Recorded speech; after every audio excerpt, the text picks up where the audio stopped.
All right, so let's go. So we're now in the third round. We're talking Asia. 12 teams grouped into two groups of six.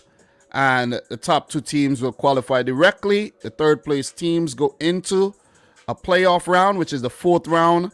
And the winner goes into the Intercontinental Playoffs, where they play a team from either South America or from CONCACAF, most likely. And the winner will move on to Qatar 2022.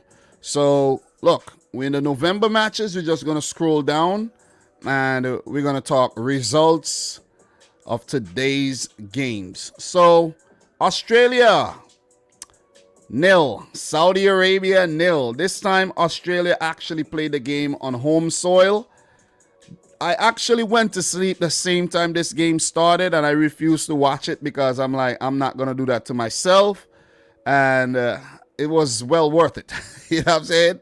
0-0. It was a stalemate with Australia being the more dominant team with 12 shots at goal, 4 on target, 51% of the ball, pretty even with the passing stats and everything. And both teams cancel each other out. Both teams leading the charge in Group B. So in terms of the table, how does that reflect with the table? We scroll down to the bottom. Group B, Saudi Arabia, they're still on top of the group with 13 points as Herve Renard's men look to book a direct spot to Qatar 2022. It's a Middle Eastern World Cup. They're a Middle Eastern team. They would know the conditions very well, and they absolutely want to be there.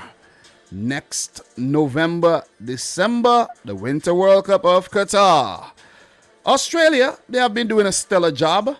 They have 10 points with a loss, a draw, first draw, and 3 wins. But if you look at the table carefully, Japan are creeping up after a kind of horrible start to proceedings where they lost to Oman, they lost to Saudi Arabia, but they're bouncing back. They did beat Australia and they beat Vietnam today, a goal to 0. So very dominant performance by Japan against Vietnam. 1 goal to 0.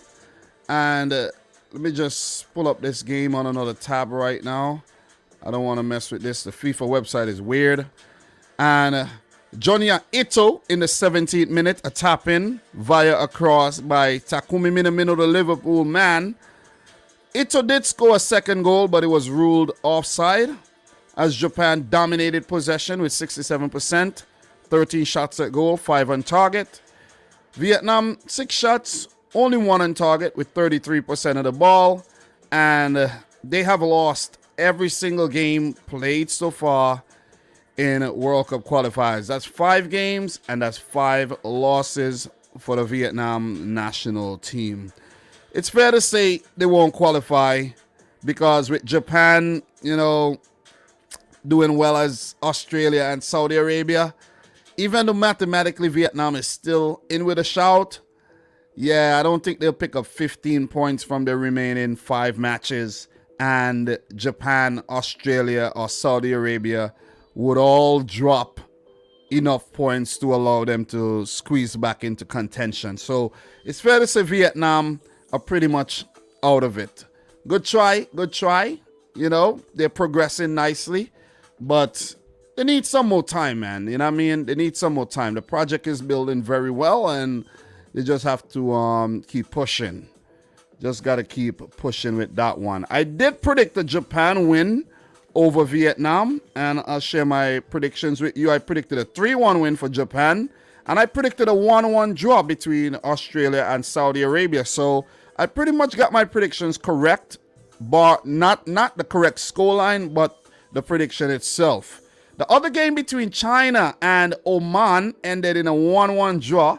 I did predict a 0-0 draw for this game. So pretty on point with my predictions, man. I feel good. I honestly feel good about that. I really do feel good about that. So in the 21st minute, Wule scored, and Amjad Al-Hathi equalized in the 75th minute for Oman. Pretty even game. China with 12 shots at goal, 3 on target, 44% of the ball. Oman 13 shots at goal, 5 on target, 56% possession. And passing stats pretty, even. 321 passes for China, 70% pass accuracy. 386 passes for Oman, 81% pass accuracy, 10 fouls apiece.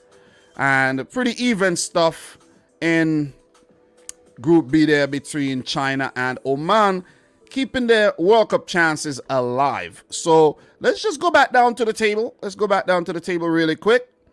And you could see Saudi Arabia, Japan, Australia and Japan leads the charge, right? But Oman, with 7 points, are still very much alive. Very respectable performance so far with 2 wins, a draw, and 2 losses. They have their eye on a direct spot still. They could get a direct spot with Australia only being 3 points ahead, Japan being 2 points ahead in the playoff spot right there. China are not yet dead. They're still pretty much alive. 4 points. Realistically, they could still get a playoff spot. I don't think it's going to happen, but it's football, man. You could see a miraculous turnaround in the final 5 games of this phase of AFC World Cup qualifiers. So, look, pretty predictable stuff if you ask me, because this is what I expected, and it turned out to be just so. Exactly the way I predicted things is how it turned out. And I feel good about that. I really feel good about that. You know what I'm saying? Give me a little bit of credibility there. You feel me? So, yeah, man, I feel great. It sucks when you make predictions and you get them all wrong, but it really feels good when you make predictions and you get them basically right in terms of the results. So that's how Group B looks. And we have 5 more match days to go, and I will talk about match day 6 after I'm done wrapping up Group A. So, which brings us to Group A. That's how Group A looks after match day 5. And let's go through each and every game. So, let's scroll back up. Let's get back to the games, and we're going to go through the results from today's matches. So, Lebanon 1, Iran 2. My prediction for this game, I predicted a 1-0 win for Iran over Lebanon. This was a very, very good game. Just saw the highlights for this one. And Iran almost lost this game. When I tell you almost lost. Against the runner play, Hassan Ali Saad scored in the 37th minute for Lebanon. They were at home. And it took Iran until extra time for Sada Azmoun to toe poke one after Lebanon failed to deal with, a dangerous ball, and a deflected Azmoun shot slapped in by Ahmad Nurul Lahi in the 95th minute. So last minute stuff, last stitch stuff, desperation stuff there for Iran as they pick up a big 3 points, even in the absence of their star striker Mehdi Taremi. I even saw Ali Reza Behranvan made a terrible mistake, almost cost Iran a second goal, but they held on. It was a very one-sided game that Lebanon almost won. They almost won it. And when I say one-sided, I mean Iran were the more dominant of the two teams. 21 shots at goal, 5 on target, 73% of the ball.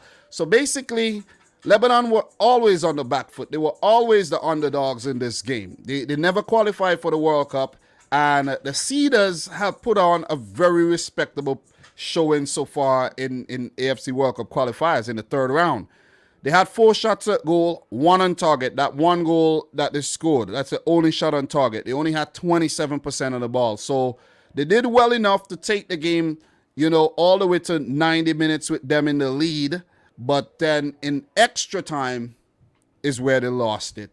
So just a little bit more concentration needed there for Lebanon. And most likely they would end up ruining that last 5 minutes of that game, because 3 points there would have been huge for Lebanon if you ask me. Because we scroll down to the table Scroll back down to the table. Lebanon, they have 5 points. They lost the game. That would have taken them up to 8 points, and that would have kept Iran on 10 points, right? So Lebanon, even though they're in the playoff spot right now, which is still very much up for grabs, they would have loved to walk away with a point from this fixture. So that's a big opportunity missed there. But Iran, they're flying high, just like Saudi Arabia. They're 13 points and basically have 1 foot into Qatar 2022. So congrats to Team Melly. I did predict them to win the game. So we move on to the next game. Let's talk about the next game here. And that's the game between Korea Republic and United Arab Emirates. 1 goal in the game scored by Hwang Hee-chan. What was my prediction for this one? A 1-0 win to Korea Republic. So that's 5 out of 6 results I got right so far, which is pretty swell. You know what I'm saying? Listen, pretty swell. Love it. I feel good. Damn good, man. Predictions on point. Hwang Hee-chan with a penalty in the 36th minute. Dominant. When I say dominant, I mean dominant performance by South Korea. 22 shots at goal, 6 on target. Very wasteful though. 61% of the ball compared to 4 shots at goal for the UAE. 1 on target, 39% of the ball. It was a one-sided affair, and I expected it to be so. And South Korea romped to a 1-0 victory. You take a look at the table and see how this reflects on the table. See how it affects the table. South Korea, 11 points. That's a 6-point gap between themselves and Lebanon. That's a lot of breathing room. A lot of breathing room there. And judging, from the teams that they have to play coming up, it's safe to say that, South Korea and Iran are going to qualify for the World Cup from this group. The big question now is who's going to take the playoff spot. The UAE, they have been lackluster. They are yet to win a game. Only 3 points. Syria are still in with a shout with 2 points. Iraq with 4 points. And Lebanon with 5. So those 4 teams are going to scrap it out, just like over in Group B, where Oman and Japan and maybe China are going to fight for that 3rd place spot. But before I get to this one, I just have a feeling Japan might leapfrog Australia, and Australia might, scrap it out with the likes of Oman and China. So that's how it might just end up, because Australia seems to be losing a bit of steam there. But before we do talk about all those permutations, let's just touch on the last game, and that's the game between Iraq and Syria. My prediction, a 1-1 draw. I got every single prediction correct. All predictions in terms of the results for Asia. Listen, man. Listen. I feel great. What could I say, man? That was awesome in terms of my analysis of what would go down in AFC World Cup qualifiers, man. Let me stop bragging. Though. But it feels damn good though. How did I do this? How did I do it? Let's just leave it right there. Maybe I have a crystal ball somewhere over here. Crystal ball. Anyways, yeah, man. Yeah, so look, 1-1 draw. As you see, that's how it affects the table. Syria at the bottom, still alive for a playoff spot, I think. UAE, Iraq, 4 points, and Lebanon 5 points. So that's how it looks, man. That's how it looks. But Iran and South Korea should run away with this group. Over in Group B, Australia, Japan, and Saudi Arabia will scrap it out for the top spots over here, where the top 2 teams qualify for Qatar 2022. So the fact that it's a Middle Eastern World Cup, you want to have, as many, well, not you, but the Middle Eastern teams would love to qualify. You see what I mean? Oman would love to be there. Saudi Arabia, of course, would love to be there. And you go over to this group where it's all Middle Eastern teams with the exception of Korea Republic. You know what I'm saying? It's a scrap to the death. But only 4 teams qualify directly and 1 would go into the playoffs.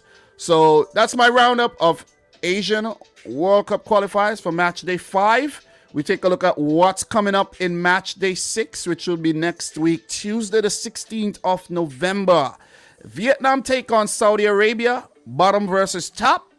Lebanon will take on the UAE. That will be a very, very scrappy game between those 2 teams. China take on Australia, which could end up being a mismatch. Iraq take on Korea Republic. That would be a tricky fixture for Korea Republic, but I think they might just navigate it over in Qatar. Oman take on Japan for the rematch, where Japan did lose their first game to Oman. It's the replay of the first, match day 1 fixtures that's coming up on match day 6. And Syria take on the Islamic Republic of Iran. So thank you very much. Thank you very much for listening. All the best to all the teams. May the best 4 teams go through. And all the best to the 5th team going through to the Inter-Confederation playoffs.